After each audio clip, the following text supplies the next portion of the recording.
స్వామి సమర్థ ఈ ఆర్భాటమంతా చూశాడు. ఆ రాజు యొక్క ఆర్భాటమంతా చూసి రాజు మరి స్వామి సమర్థ యొక్క ఆశీర్వచనం తీసుకుందామని దగ్గరకు పోగానే స్వామి సమర్థ ఏం చేశారంటే రాజుని లాగి చంప మీద కొట్టాటండి.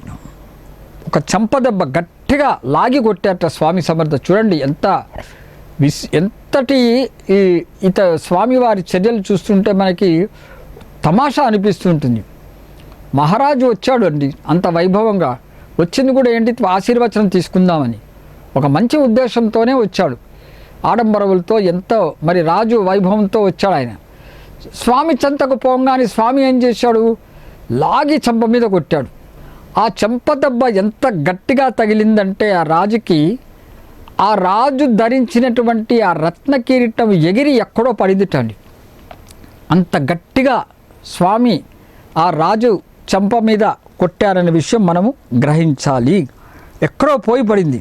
రాజు ఆశ్చర్యపోయాడు, రాణులు ఆశ్చర్యపోయారు, భటులు ఆశ్చర్యపోయారు. నిశ్శబ్ద వాతావరణం ఏర్పడింది ఈ సంఘటన జరగగానే. వెంటనే స్వామి సమర్థ రాజుతో అన్నట్ట, ఏమనంటే నీ రాజరికము నీ భవనములో ఉంచుకో. అది అంటే స్వామివారు నిరాడంబరులు అని చెప్పడానికి ఉద్దేశము. నీ రాజరికము నీ భవనములో ఉంచుకో, ఇక్కడ అవసరము లేదు అన్నట్ట స్వామి సమర్థ. స్వామి పరమాత్ముడు అండి. ఆ పరమాత్ముడే సకల ఐశ్వర్యములు ఇచ్చేవాడు. సకల ఐశ్వర్యములు ఇచ్చేవాని ముందు ఆ తన ఐశ్వర్యముతో కనపడితే అది అతని గొప్ప కదా. ఆ రాజు తన గొప్పతనాన్ని ప్రదర్శిస్తున్నట్టు ఉంటుందే తప్ప ఆ దైవం ఇచ్చింది కాదని అతను అనుకోడు కదా. దైవం ఇచ్చింది ఇది అనేది అతనికి ఆ ఆలోచనే రాదు కదా. నేను రాజుని కదా, నాతో సిరి సంపదతో తూలుతూగుతుంటాను కదా, నాకు నీ అష్టైశ్వర్యాలతో ఉంటాను కదా అని ఒక భావనతో ఉంటాడు కదా మరి మహారాజు అనేవాడు. మరి నిజానికి అవన్నీ ఇచ్చింది ఎవరండి, ఆ పరమాత్మయే. ఆ రాజు యొక్క పూర్వజన్మ సుకృతానుసారముగా అతను రాజయ్యి అష్టైశ్వర్యములు పొందుతున్నాడు తప్ప, అంటే భగవంతుని యొక్క ప్రణాళికను బట్టి ఆయన అష్టైశ్వర్యములతో తూలుతూగుతున్నాడే తప్ప అతనిది కాదు కదా అనే విషయం మనం గ్రహించాలి.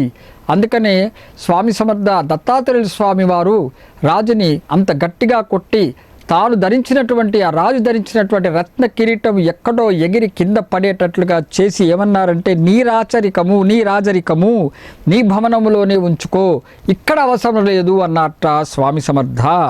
అవధూతల వద్ద ఎలాంటి ఆడంబరములు పనికిరావు అనే విషయము మనము ఈ లీల ద్వారా, ఈ చర్య ద్వారా, స్వామి సమర్థ యొక్క చర్య ద్వారా మనము గ్రహించాలి. ఎలాంటి ఆడంబరములు ప్రదర్శించరాదు. ఎందుకంటే వాళ్ళు అవధూతలండి, నిరాడంబరులు.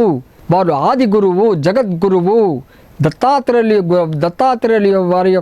దత్తాత్రేయుల స్వామి వారి రూపులు ఎలా ఉంటాయో మనం అనేక సార్లు చెప్పుకున్నాము. వాళ్ళ ముందు ఎలాంటి ఆడంబరములు పనికిరావు అనే విషయం మనము గ్రహించుకోవాలి.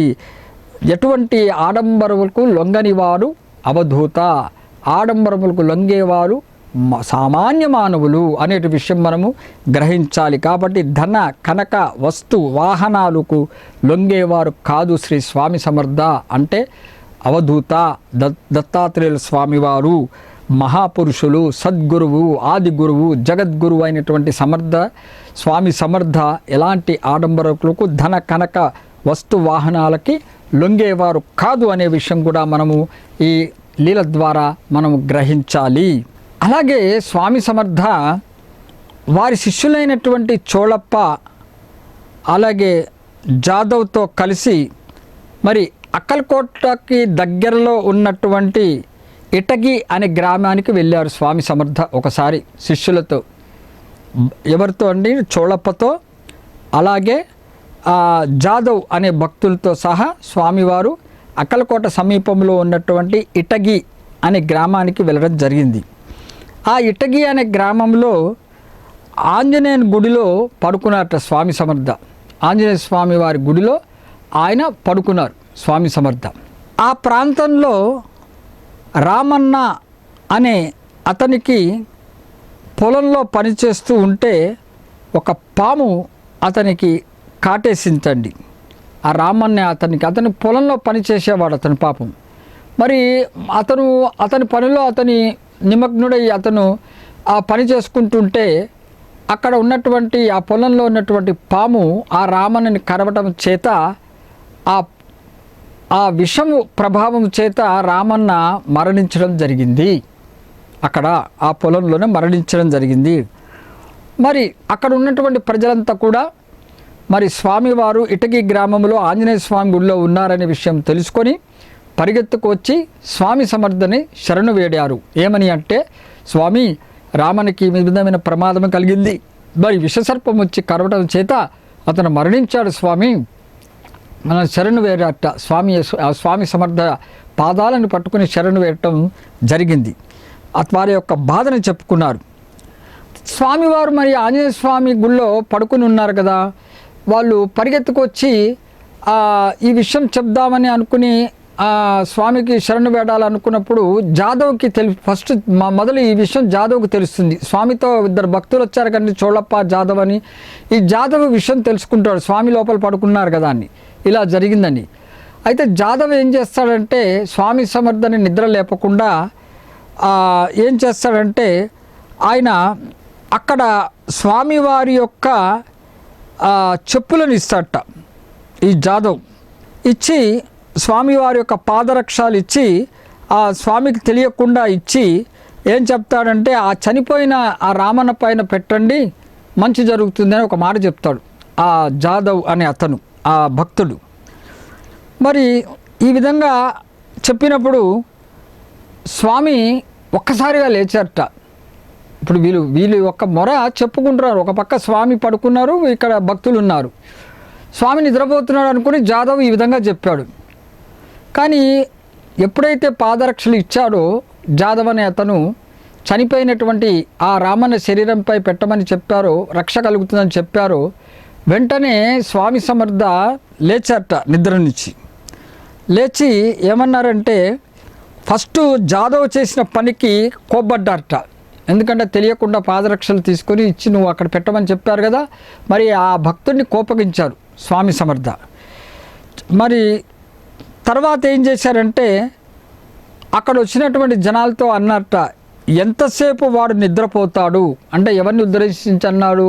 ఆ రామన్నని. చనిపోయాడు కదా రామన్న, ఎంతసేపు వాడు నిద్రపోతాడు, వాని చెవి దగ్గరికి వెళ్ళి 3 సార్లు వాని పేరు పడకండి, అతని పేరు పిలవండి అని చెప్పారట స్వామి సమర్థ.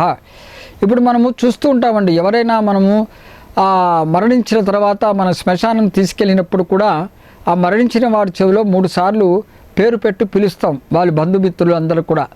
ఎందుకంటే ఒకవేళ వాడు బతికి ఉంటే లేస్తాడు అని ఒక ఉద్దేశంతో, సదుద్దేశంతో చేసేటువంటి ఒక ఆచారం అది. స్వామివారు కూడా ఇక్కడ ఏం చెప్పారంటే, వాడు ఎంతసేపు అలా నిద్రపోతాడో రామన్న, మీరు వెళ్ళి అతని చెవిలో 3 సార్లు అతని పేరు పెట్టి పిలవండి అని స్వామి చెప్పడం జరిగింది. వారు రక్షణకు వచ్చారు కదా, ఆ విధంగా చెప్పడం జరిగింది. ఈ జాదవ్ స్వామివారు చెప్పినటువంటి మాటలు విని వాళ్ళందరినీ తీసుకెళ్ళి రామన్న దగ్గర ఆ విధంగానే చేయిస్తాడు. ఆ చెవిలో 3 సార్లు పేర్లు పెట్టి పిలవడం చేత రామన్న నిద్ర నుంచి మేలుకొని వాళ్ళలాగా మేలుకొని లేచేటండి. చనిపోయిన రామన్న నిద్ర నుంచి లేచి కూర్చున్నట్ట. అంటే స్వామివారి యొక్క మహిమ ఎంతో చూడండి. చనిపోయిన వాడు మృత్యుంజయుడు ఆ స్వామి సమర్థ.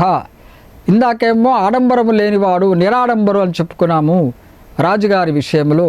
ఇక్కడేమో మృత్యుంజయుడు అనే విషయం కూడా మనం గ్రహించాము. రామన్నని బ్రతికించాడు ఆ స్వామి సమర్థ దత్తాత్రేయుల స్వామి వారు. సృష్టి స్థితి లయకారుడు, లయింప చేసుకున్నప్పటికి కూడా మళ్ళీ సృష్టించబడ్డాడు ఆ రామన్న అనేటువంటి విషయం మనం గ్రహించాలి. ఇంకొకసారి ఏమైందంటే, స్వామి సమర్థ మరి రాజభవనానికి వెళ్ళారట, అక్కలకోటలో ఉన్నటువంటి రాజభవనానికి. వారు ఊయల పైన దర్జాగా కూర్చున్నారు స్వామి సమర్థ. ఊయల మీద కూర్చొని ఊగుతున్నారు స్వామి సమర్థ.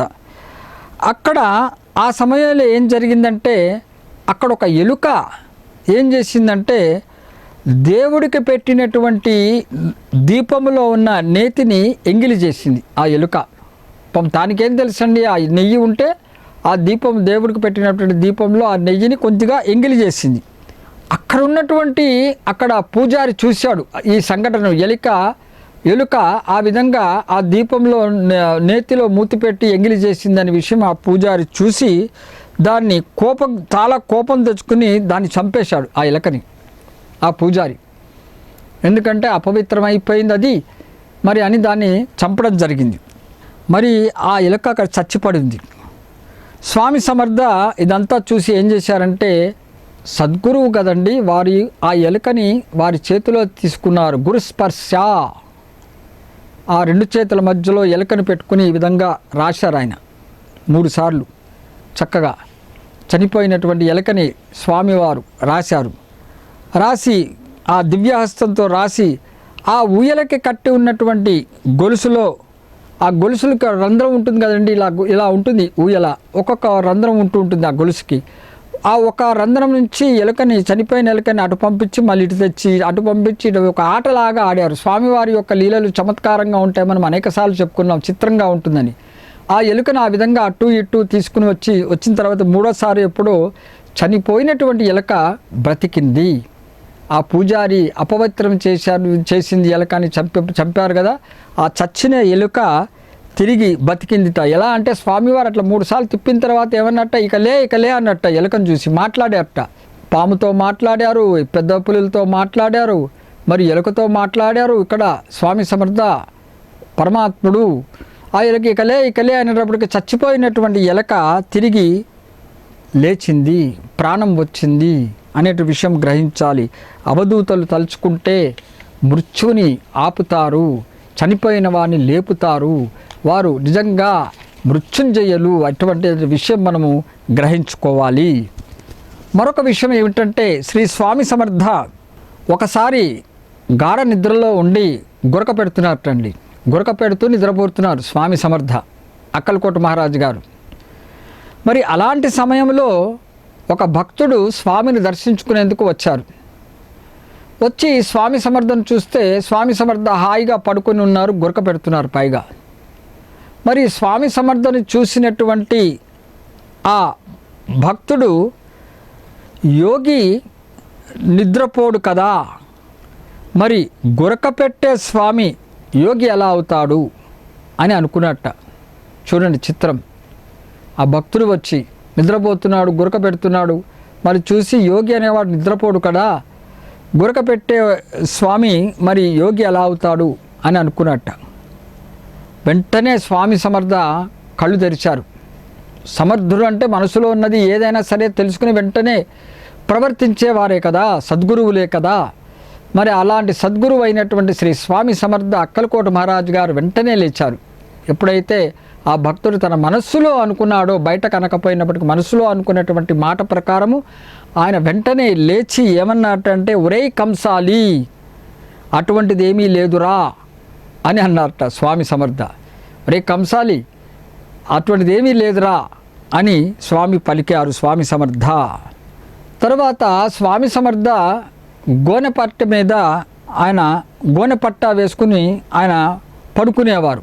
సహజంగా మామూలుగా గోనెపట్ట వేసుకుని, అవధూత కదండి, వారికి పట్టుపాన్పులు అవన్నీ అవసరం లేదు. అలాంటిది గోనెపట్టుపాన్పు వేసుకుని స్వామివారు నిద్రిస్తూ ఉండేవారు ఎప్పుడు కూడా. అయితే ఇది చూసి ఒక భక్తుడు, సబ్నిస్ అనే భక్తుడు, స్వామివారి మీద ఉన్నటువంటి అపారమైన ప్రేమ చేత వారు ఏం చేశారంటే ఒక పట్టుపాన్పు తీసుకుని వచ్చాడు. స్వామివారు అట్లా గోనె పట్టా మీద పడుకుంటున్నారు కదా, పట్టా వేసుకుని పడుకుంటున్నారు కదా అని చూసి భరించలేక ఆ సబ్నిస్ అనే భక్తుడు స్వామివారి కోసమని ఒక పట్టుపాన్పు కానుకగా ఇచ్చారట స్వామికి. మరి పరమాత్ముడు అయినటువంటి ఆ సద్గురువులు భక్తుల యొక్క ప్రేమకు లొంగుతారే తప్ప వారు పట్టుపాన్పుల మీద పడుకోవాలనే ఉద్దేశం కాదండి. అది విషయం మనము గ్రహించుకోవాలి. ఎందుకంటే శ్రీదత్తుని 5వ అవతారమైనటువంటి షిరిడి సాయిబాబా గారు కూడా వారు ఇలాగే పడుకుంటూ ఉంటే ఒక భక్తుడు ఒక చెక్క బలని చేయించి తీసుకుని ఇచ్చారు బాబాకి. మరి బాబా ఆ చెక్క బలను మరి ఆ దూలానికి పలుచటి గుడ్డ పీకలతో వేలాడదీసి 4 వైపులా, మరి దానికి 4 మూలల దీపాలు పెట్టి ఆ మధ్యలో ఆజానుబాహుడైనటువంటి సద్గురు సాయినాథుల వారు ఆ చెక్కబల్ల, వేలాడదీసిన చెక్కబల్ల మీద పడుకునేవారట. మరి ఆ చెక్కబల్ల ఎలా ఎక్కేవారు, ఎలా దిగేవారు అనేది విషయం ఎవరికీ తెలియదు. ఎందుకంటే ఆయన సాక్షాత్తు దత్తాత్రేయులే, భగవంతుడే, ఆయన పరమాత్మయే. మరి ఆ పరమాత్మకి ఊయల కట్టిన దాని మీద ఎలా ఎక్కారు, ఎలా దిగ, సామాన్యులు కాదు కదండి వారు, ఎక్కి పడుకునేవారు. ఈ వింత చర్య చూసి అందరూ కూడా ఎలా ఎక్కేవారు, ఎలా దిగేవారని చాటుగా చూస్తూ ఉంటే స్వామివారు ఒకసారి కోపగించి సాయినాథుల వారు ఆ చెక్కబల్లని విరిచేసి పడేశారు. ఎప్పుడో కొన్నాళ్ళకి ఆ చెక్కబల్ల గురించి తలుచుకుంటున్నప్పుడు మరి ఆ స్వామివారికి మరొక చెక్కబల్ల చేయిస్తానని ఒక భక్తుడు అంటే స్వామివారు వద్దంటారు. అయితే ఇక్కడ మనం గ్రహించవలసిన విషయం ఏంటంటే సాయిబాబా గారికి చెక్కబల్ల మీద పడుకోవాలనే మమకారం కాదండి.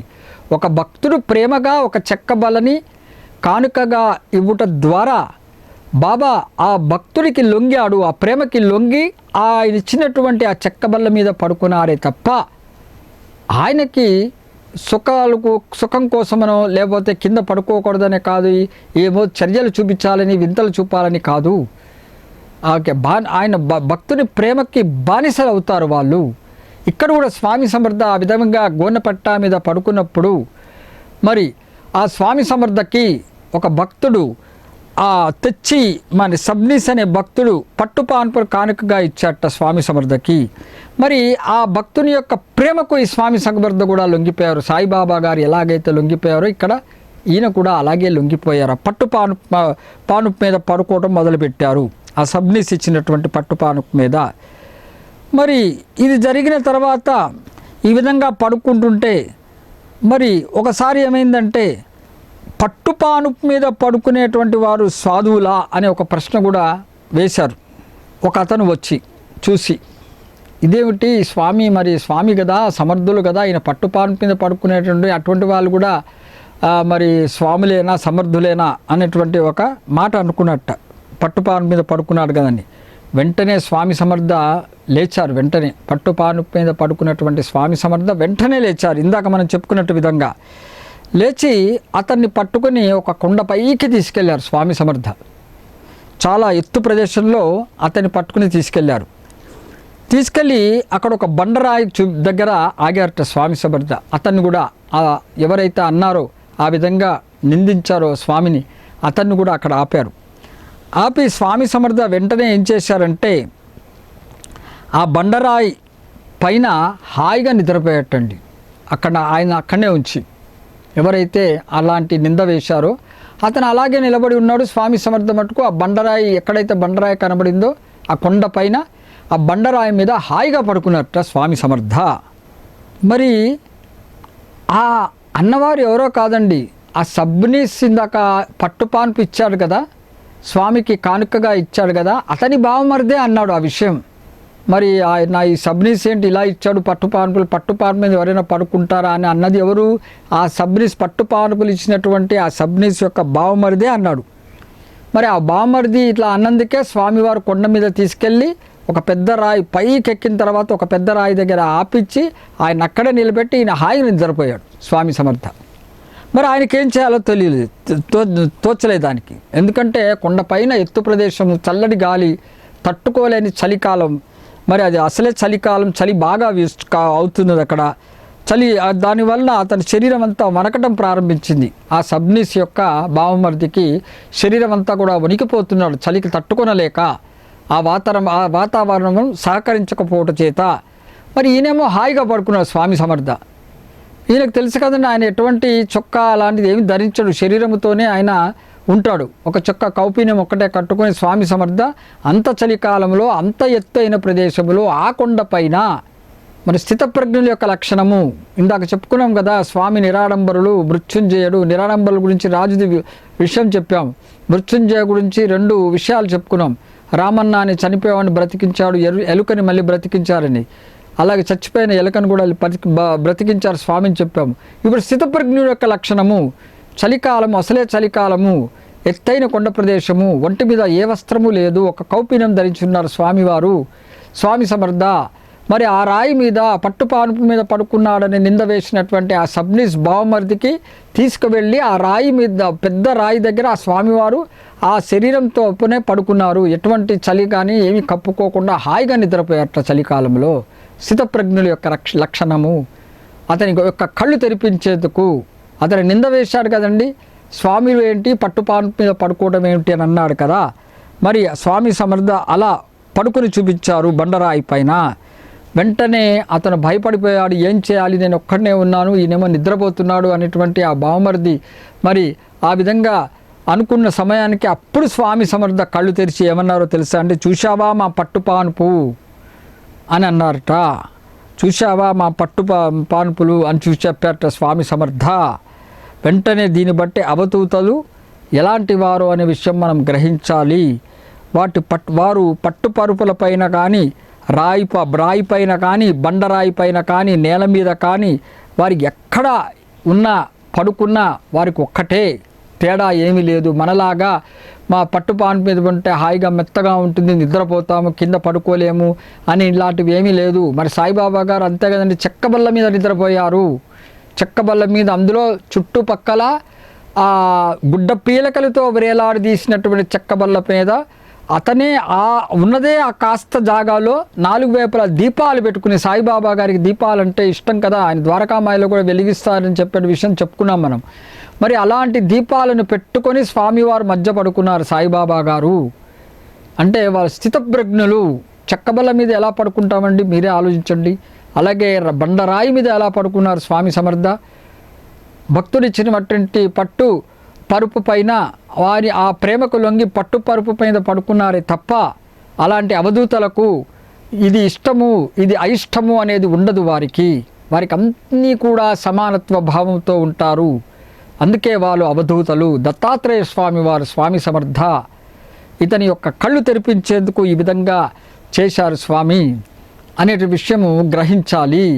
కాబట్టి స్థితప్రజ్ఞత యొక్క లక్షణము మనకి కనబడింది. అలాంటి అవధూతలను మనం పరీక్షించగలమా? పరీక్షించలేము, అసాధ్యము అనేటువంటి విషయం గ్రహించాలి. మనకి అలాంటి అసలు అర్హత ఏముంది అలా పరీక్షించేందుకు అనేటువంటి విషయము గ్రహించాలి. ఎందుకంటే సాయి సచ్చరిత్రలో కూడా వస్తుందండి. స్వామి సమర్థ అక్కలకోట మహారాజు గారి తదుపరి అవతారమైనటువంటి దత్తాత్రేయుల స్వామి వారి అవతారమైనటువంటి సాయిబాబా చరిత్రలో కూడా ఒక చోట వస్తుంది. బాగా యోగాభ్యాసము చేసినటువంటి ఒక అతను సాయిబాబా దగ్గరికి వస్తాడు.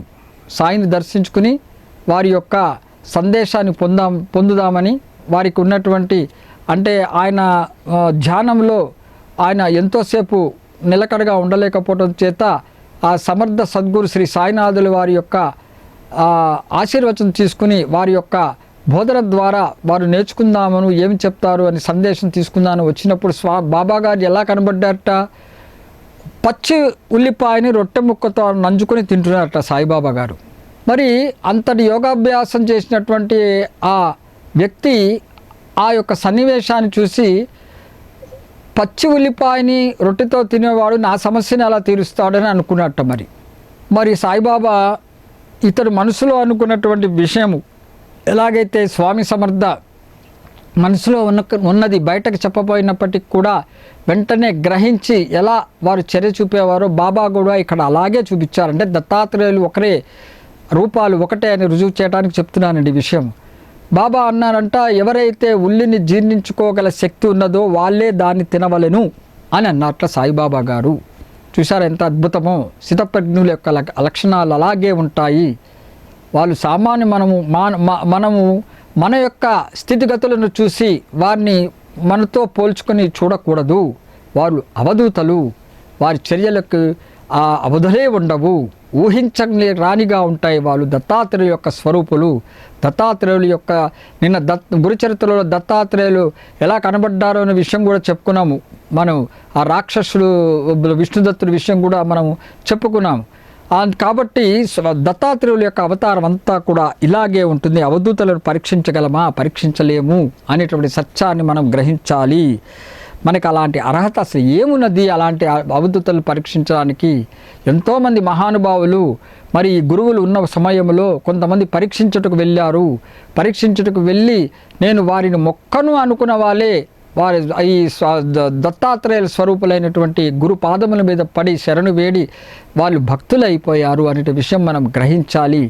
వారి యొక్క చరిత్రలలో మనం చదివితే కనుక మనకు తెలుస్తుంది. ఎంతోమంది భక్తులు ఆ విధంగా శరణు వేడారు. అక్కడికి వచ్చి నేను మొక్కను అని అనుకునే వాళ్ళు కూడా శరణాగతి చెందారు అనే విషయం మనం గ్రహించాలి.